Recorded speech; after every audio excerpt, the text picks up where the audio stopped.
Nous vous invitons à vous abonner si ce n'est pas encore fait, à activer la cloche pour être au courant de nos prochaines vidéos, à nous suivre sur nos réseaux Facebook et Instagram adventiste.mq. Bon visionnage et prenez soin de vous.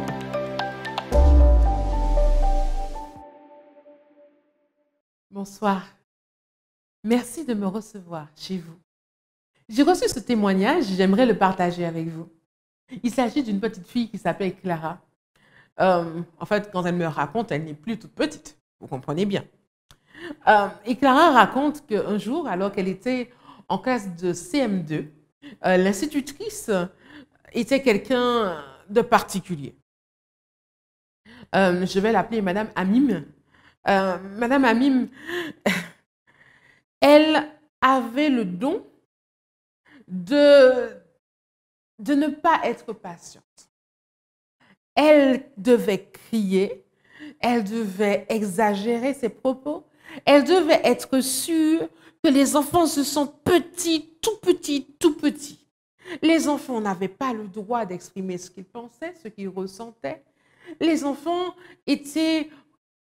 recevaient tout au long de la journée des surnoms, des colibets, des expressions très négatives. Madame Amim, en fait, n'était pas gentille du tout. Sa bouche ne servait pas à adoucir les oreilles des enfants. Ses propos étaient vraiment durs et agressifs. Et à longueur de temps, les enfants devaient se plaindre auprès de leurs parents de ce que cette maîtresse ne leur apportait pas du bonheur. Et puis un jour, Madame Amim est tombée malade. Alors, il y a une remplaçante qui est venue. Et celle-ci, on va l'appeler Madame Doubry. Et Madame Doubry a apporté quelque chose à cette classe de CM2. Clara raconte que Madame Doubry était tellement différente de Madame Amim que la classe s'est métamorphosée. On avait un groupe d'élèves de 24 à 25 élèves qui étaient plutôt timorés, qui avaient peur de tout, qui par moments avaient des accès de violence. Ils étaient de plus en plus amenés à développer des valeurs, une attitude positive. Ils pouvaient poser des questions en classe sans avoir l'impression que le ciel tombait sur leur tête.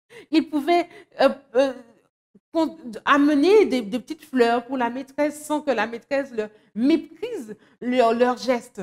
Ils pouvaient se permettre de faire des erreurs et de s'attendre à être corrigés, non pas critiqués, mais corrigés, de façon que la maîtresse vienne et explique pourquoi telle et telle erreur. Et voici ce qui devait être fait. L'atmosphère de la classe avait changé du tout au tout.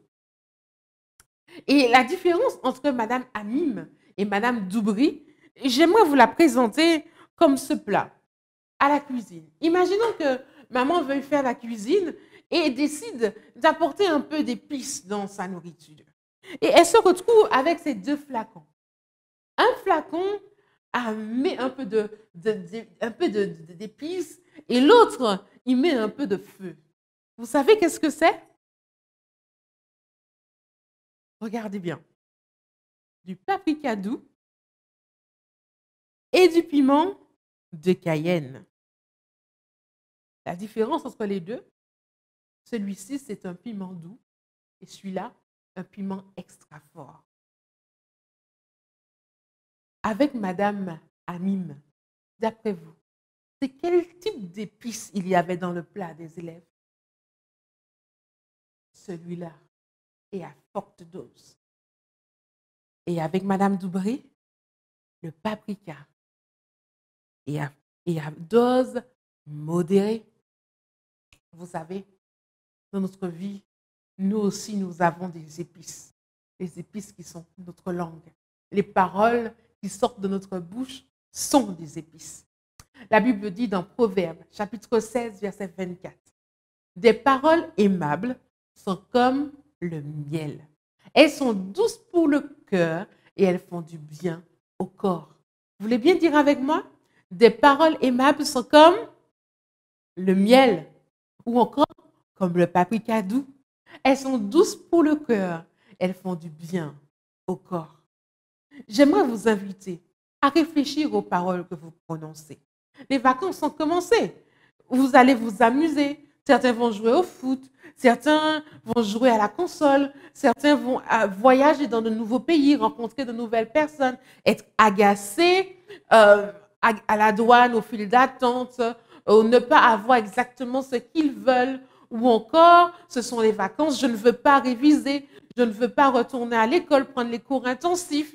Alors les paroles, parfois, elles vont du côté du piment extra fort au lieu d'être du côté du piment doux. À nous de faire le bon choix. Vous voulez bien prier?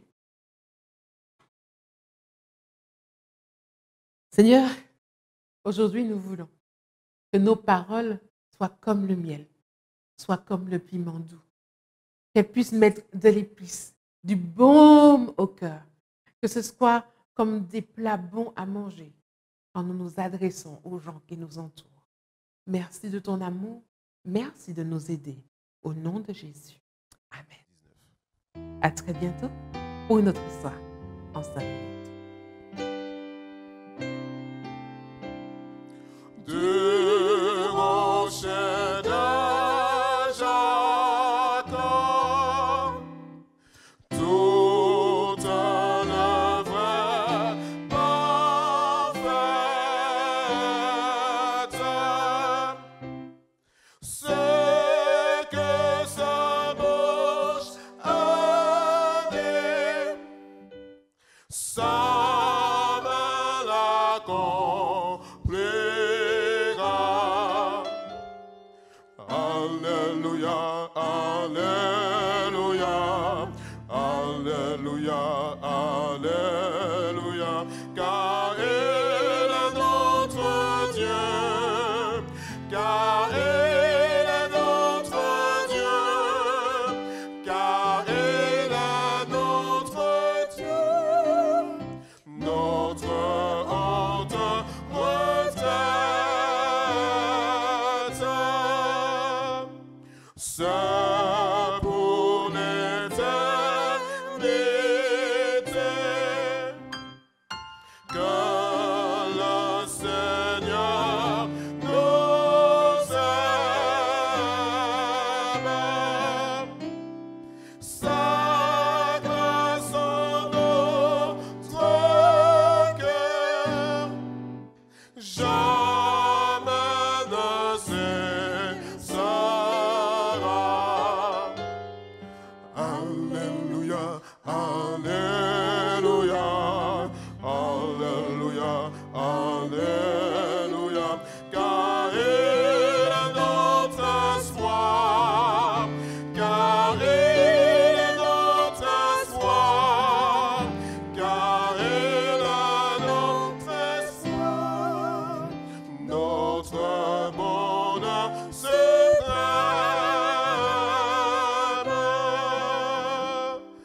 De tous nos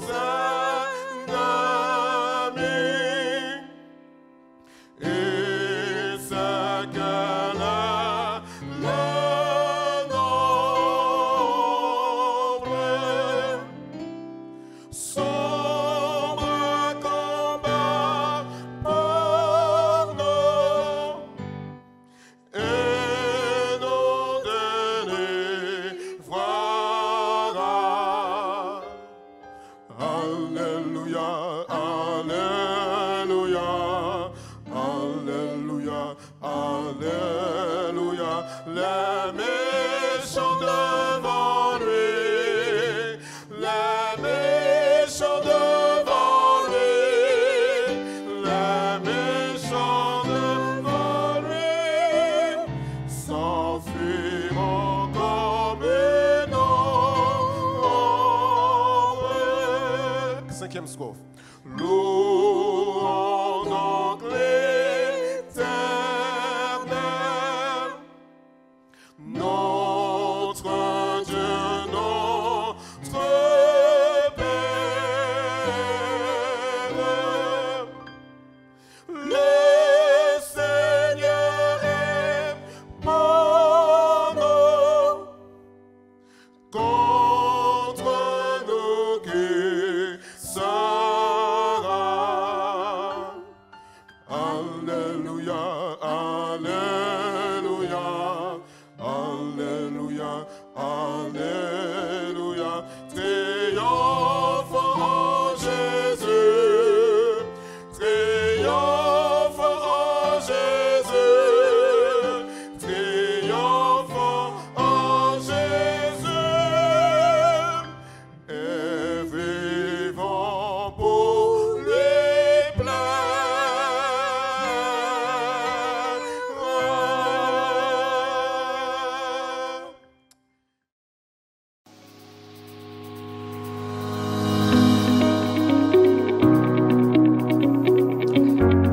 Bonjour à tous et salutations aux uns et aux autres. Nous nous posions la question, comment poursuivre la mission évangélique alors qu'il nous est impossible de recevoir des amis dans nos églises? J'aimerais vous annoncer une belle nouvelle. Le Seigneur n'a pas été surpris par le coronavirus. Dans un esprit de prière, nous avons tous été sensibilisés par l'utilisation des nouvelles technologies pour la diffusion de l'Évangile. Je vous annonce une bonne nouvelle, le pouvoir de l'espérance du 13 au 27 décembre 2020. Une occasion de partager l'Évangile en utilisant les réseaux sociaux. Une campagne d'évangélisation en ligne, une nouvelle approche pour partager l'Évangile. Une opportunité extraordinaire. Nous pouvons atteindre le monde. Plus de barrières, l'Évangile peut pénétrer dans tous les foyers, dans tous les milieux. Cette bonne nouvelle du royaume sera prêchée dans le monde entier pour servir de témoignage. Alors viendra la fin. Nous avons besoin de l'aide du Seigneur. Que son esprit nous motive. Que le Saint-Esprit mette en moi, dans mon cœur, l'amour des âmes. Que le Saint-Esprit réveille en nous le désir de partager l'Évangile avec ceux qui n'ont pas encore découvert le merveilleux amour de Jésus-Christ. Le pouvoir de l'espérance du 13 au 27 décembre 2020. Mobilisons-nous pour la gloire du Seigneur. Me voici, envoie-moi. I will go. I will go. Oui, Seigneur, j'irai pour ta gloire. Un espoir dans un monde en désarroi. Inscrivez un ami aux études bibliques en ligne sur le site interamericaonline.com. Des études simples et faciles à faire.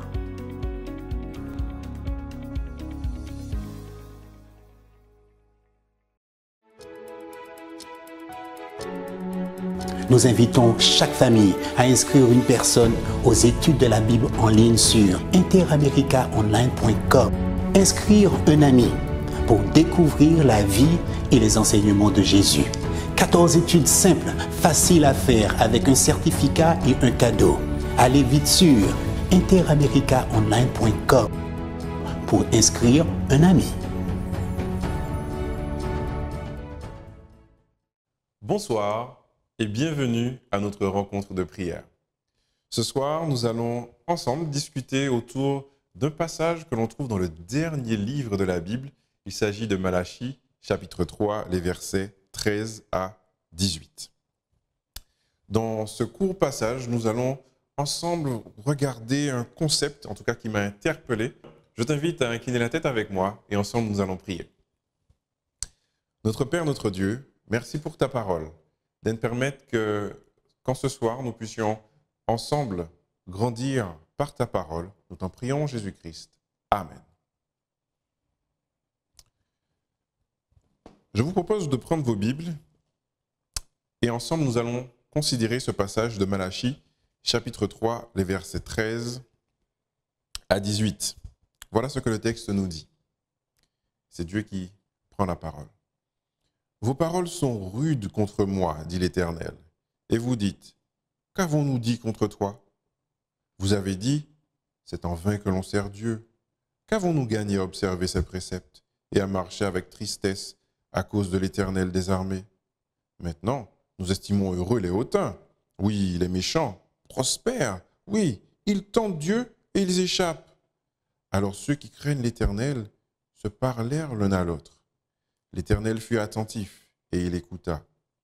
Et un livre de souvenirs fut écrit devant lui pour ceux qui craignent l'Éternel et qui honorent son nom. Ils seront à moi, dit l'Éternel des armées. Ils m'appartiendront au jour que je prépare. J'aurai compassion d'eux, comme un homme a compassion de son fils qui le sert. Et vous verrez de nouveau la différence entre le juste et le méchant, entre celui qui sert Dieu et celui qui ne le sert pas. Amen.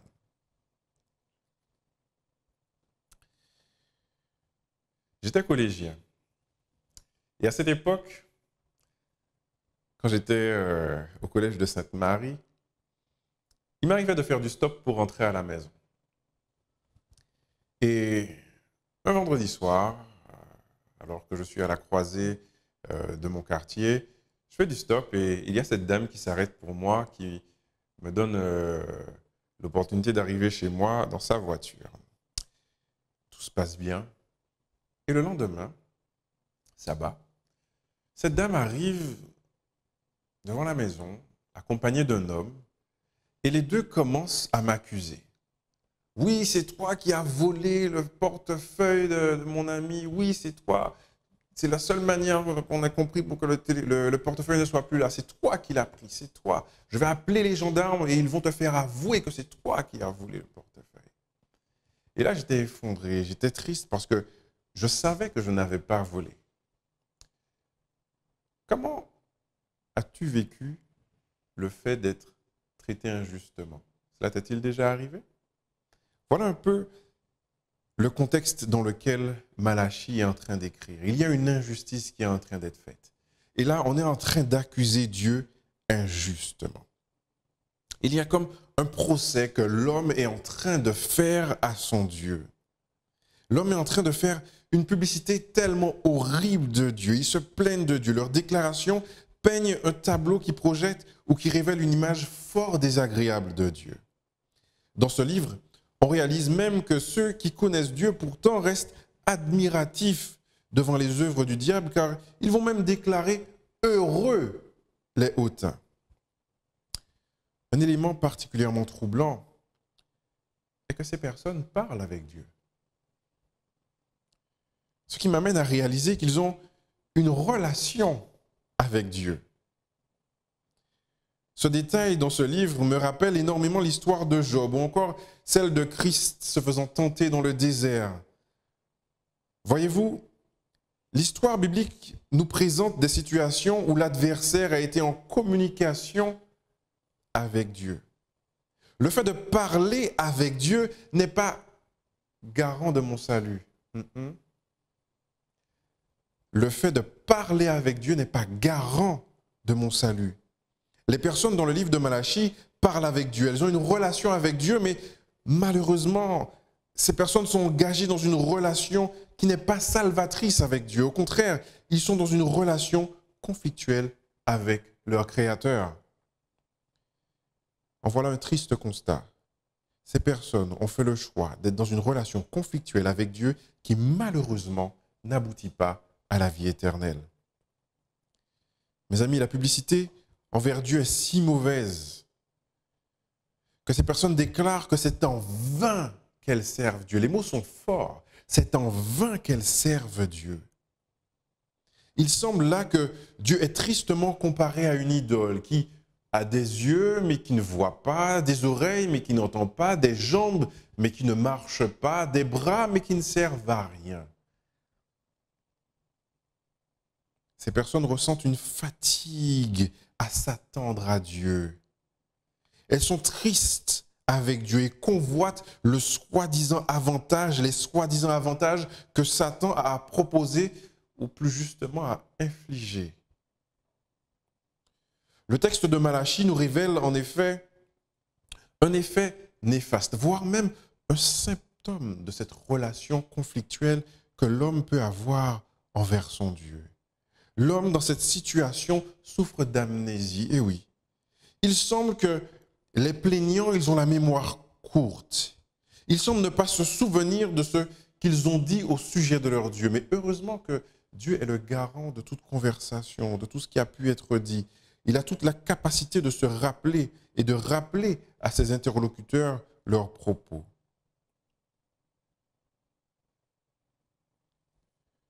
Voilà pourquoi Dieu va dire, et vous dites, qu'avons-nous dit contre toi? Ailleurs, dans tout le livre de Malachie, on revoit cette amnésie et qui dit, en quoi avons-nous méprisé ton nom? Et vous dites, en quoi t'avons-nous trompé? Et vous dites, en quoi nous as-tu aimé? Il semble que l'homme perd la mémoire, mais Dieu se souvient de cela. Et Dieu qui est mis à l'index est considéré comme étant la cause du problème. Partant de cette analyse erronée, ils arrivent à une conclusion qui est tout autant erronée. Selon eux, faire alliance avec l'ennemi de Dieu apporte prospérité, apporte bonheur et apporte même une certaine forme d'immunité. Car en parlant des méchants, ils vont dire, ils tentent Dieu et échappent. En gros, ils peuvent faire ce qu'ils veulent à Dieu et Dieu ne leur fait rien. Cette étrange situation m'amène à me poser quelques questions. Suis-je parti d'une bonne analyse avant de tirer une conclusion au sujet de Dieu? Me serais-je éloigné de Dieu ou séparé de lui à cause de personnes qui prétendent le connaître? Ai-je regardé à Dieu avec les bonnes lunettes ou aurais-je simplement utilisé des lunettes non adaptées ou totalement floutées, erronées, qui appartiennent à une autre personne? Ai-je emprunté la vision de nôtre au sujet de Dieu? Au verset 16, je t'invite à t'arrêter à ce verset avec moi. Au verset 16, nous lisons ce qui suit. Alors ceux qui craignent l'Éternel parlèrent l'un à l'autre. Et écoutez la suite. L'Éternel fut attentif, non seulement qu'il fut attentif, mais il écouta. L'Éternel fut attentif et il écouta. Mais Dieu ne s'arrête pas là. La suite, c'est qu'il y a un livre de souvenirs qui fut écrit devant Dieu. Un livre de souvenirs fut écrit devant Dieu. Pour ceux qui craignent l'Éternel et qui honorent son nom. Le texte, il est spécifique en parlant de ces personnes. Il dit que ces personnes qui là sont en train d'échanger et qui sont écoutées de Dieu, ces personnes craignent Dieu. Mais que signifie craindre Dieu? Allons voir ce que nous dit le dictionnaire en ligne, l'Internaute. Craindre Dieu. Dans la religion, cela signifie, du moins, cela est une composante de la foi chrétienne qui consiste à adopter une attitude de respect et de soumission envers Dieu, à avoir confiance en sa sagesse, en sa puissance et en son amour. Je reprends. Composante de la foi chrétienne qui consiste à adopter une attitude de respect et de soumission envers Dieu, à avoir confiance en sa sagesse, en sa puissance et en son amour. 3 actions ressortent de cette définition. Respecter, se soumettre, faire confiance. Quand on craint Dieu, ce groupe de personnes qui craint Dieu, ce groupe de personnes respecte Dieu, ce groupe se soumet à lui et ce groupe lui fait confiance. Et la suite du texte nous montre que ceux qui font cela, qui agissent ainsi envers Dieu, qui le respectent, qui se soumettent à sa volonté, qui lui font confiance, reçoivent de Dieu une réaction. Cela donne l'image la plus fidèle de Dieu qui n'est pas indifférente à notre fidélité. Dieu qui s'intéresse à ce qui nous arrive. Dieu qui est soucieux du bien-être de sa création, de ses créatures. Toi et moi.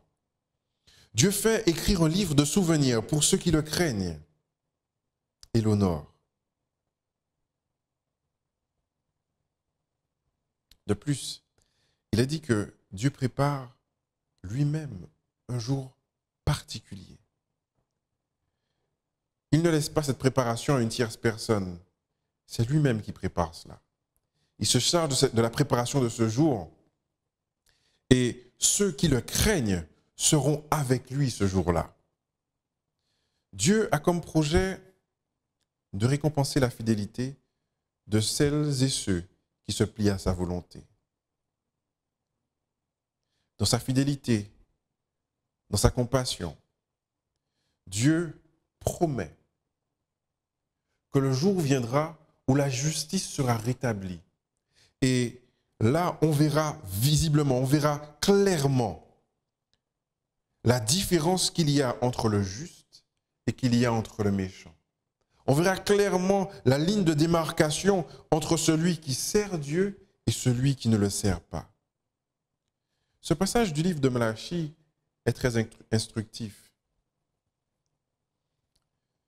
Il arrive que nous puissions être entourés de personnes qui se sont lassées d'attendre la venue du Seigneur Jésus. Il se peut que nous-mêmes nous soyons un peu lassés par cela. Il se peut que les événements que nous traversons actuellement ont taraudé notre foi. Ne pensons pas que tout le monde a baissé les bras. Ne pensons pas que la majeure partie a jeté l'éponge, non. Soyons sûrs qu'il y a encore du monde qui reste fidèle à notre Maître. Tu n'es pas seul. Combien même nous voyons le mal qui gagne du terrain à longueur de journée. Ayons l'assurance que Dieu a encore un peuple ici-bas. Ayons l'assurance que les promesses de Dieu sont encore certaines, qu'elles se réaliseront et que Dieu n'a pas encore, et que Dieu n'a surtout pas oublié que nous lui avons été fidèles. Dieu demeure un partenaire fidèle. Dieu tient compte de ta fidélité. Dieu a le désir de t'avoir pour ce jour spécial qu'il prépare. Ne laisse pas le temps ni autre chose te donner l'impression que Dieu prend trop de temps, que ça ne va pas se réaliser, que c'est en vain que tu l'as servi pendant tant d'années. Dieu reste fidèle à la parole qu'il t'a donnée. Il y a un livre de souvenirs pour toi qui crains Dieu. Un livre de souvenirs où il y a des choses qui sont écrites et cela ne pourra pas être effacé. Et vous savez, dans notre créole à nous disons « parole, c'est vent ». Et j'ai l'impression que Dieu, imbibé de cela, dit il faut qu'un livre soit écrit, il faut qu'il y ait un livre de souvenirs pour que cela ne puisse pas être oublié. Un livre de souvenirs écrit pour ceux qui craignent Dieu et qui honorent son nom. Mon ami, tu sais, on fait tous des erreurs dans cette vie. Pendant longtemps, je t'avoue, j'ai gardé rancune à cette dame et à son compagnon qui m'ont traité injustement. Mais quelque temps après, alors qu'elle regardait, qu'elle fouillait dans sa voiture, elle a retrouvé son portefeuille. Et elle a eu la grandeur d'âme de venir présenter ses excuses. Tout cela pour dire que nous commettons des fautes. Nous pouvons arriver à une mauvaise déduction. Nous pouvons arriver à nous tromper au sujet des individus. Et il arrive aussi qu'on puisse se tromper sur Dieu. Mais j'aimerais que tu te souviennes d'une chose. Dieu tient à ce que tu saches que les promesses qu'il t'a faites vont se réaliser. Quand bien même tu peux avoir l'impression qu'il prend du temps, Dieu réalisera ce qu'il a dit. Il y a une magnifique promesse que l'on trouve dans le livre d'Apocalypse, répétée 3 fois. Dieu nous dit, voici, je viens bientôt. Mon ami, que rien n'ébranle cette croyance, que rien n'ébranle cette promesse, que tu puisses continuer de la chérir, car assurément, Dieu vient bientôt. Alors que ces personnes dans le livre de Malachie ont montré toute leur fatigue à attendre, à s'attendre à Dieu, elles sont passées à côté de l'essentiel. Elles n'ont pas pu se retrouver dans le groupe de celles et ceux qui craignent Dieu. Je t'invite maintenant à incliner la tête avec moi et à demander à Dieu de raviver notre foi, lui demander de nous aider à le craindre, à continuer de croire qu'il a encore des projets d'amour, de paix, de bonheur pour nous. Inclinons la tête ensemble. Dieu de vie, Dieu d'éternité, toi qui nous as créés par amour, toi qui nous as rachetés par amour. Et toi qui reviens nous chercher par amour pour nous, Seigneur. Seigneur, nous te demandons de nous aider à continuer de te faire confiance. Continuer, Seigneur, de croire que tu es un Dieu qui est vivant, qui est réel et qui est présent dans notre vie au jour le jour. Seigneur, alors que nous allons terminer ce moment autour de ta parole, nous te demandons que l'espérance de ton retour puisse encore brûler dans nos cœurs et que nous puissions, Seigneur, continuer de parler de toi à ceux qui nous entourent. Nous t'en prions dans le nom de Jésus-Christ. Amen. Nous vous souhaitons une très bonne soirée et nous vous donnons rendez-vous samedi matin pour le culte d'adoration. Très bonne soirée à vous. Au revoir.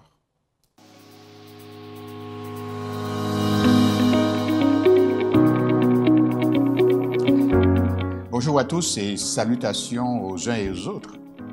Nous nous posions la question, comment poursuivre la mission évangélique alors qu'il nous est impossible de recevoir des amis dans nos églises? J'aimerais vous annoncer une belle nouvelle. Le Seigneur n'a pas été surpris par le coronavirus. Dans un esprit de prière, nous avons tous été sensibilisés par l'utilisation des nouvelles technologies pour la diffusion de l'Évangile. Je vous annonce une bonne nouvelle, le pouvoir de l'espérance du 13 au 27 décembre 2020. Une occasion de partager l'Évangile en utilisant les réseaux sociaux. Une campagne d'évangélisation en ligne, une nouvelle approche pour partager l'Évangile. Une opportunité extraordinaire. Nous pouvons atteindre le monde. Plus de barrières. L'Évangile peut pénétrer dans tous les foyers, dans tous les milieux. Cette bonne nouvelle du royaume sera prêchée dans le monde entier pour vous servir de témoignage. Alors viendra la fin. Nous avons besoin de l'aide du Seigneur. Que son esprit nous motive. Que le Saint-Esprit mette en moi, dans mon cœur, l'amour des âmes. Que le Saint-Esprit réveille en nous le désir de partager l'Évangile avec ceux qui n'ont pas encore découvert le merveilleux amour de Jésus-Christ. Le pouvoir de l'espérance du 13 au 27 décembre 2020. Mobilisons-nous pour la gloire du Seigneur. Me voici, envoie-moi. I will go. I will go. Oui, Seigneur, j'irai pour ta gloire. Un espoir dans un monde en désarroi. Inscrivez un ami aux études bibliques en ligne sur le site interamericaonline.com. Des études simples et faciles à faire.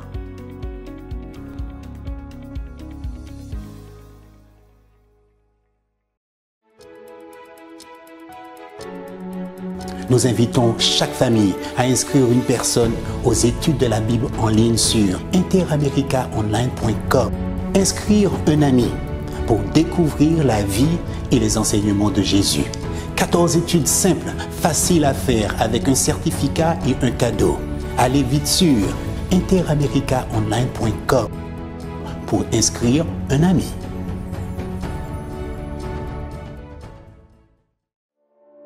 Nous vous invitons à vous abonner si ce n'est pas encore fait, à activer la cloche pour être au courant de nos prochaines vidéos, à nous suivre sur nos réseaux Facebook et Instagram adventiste.mq. Bon visionnage et prenez soin de vous.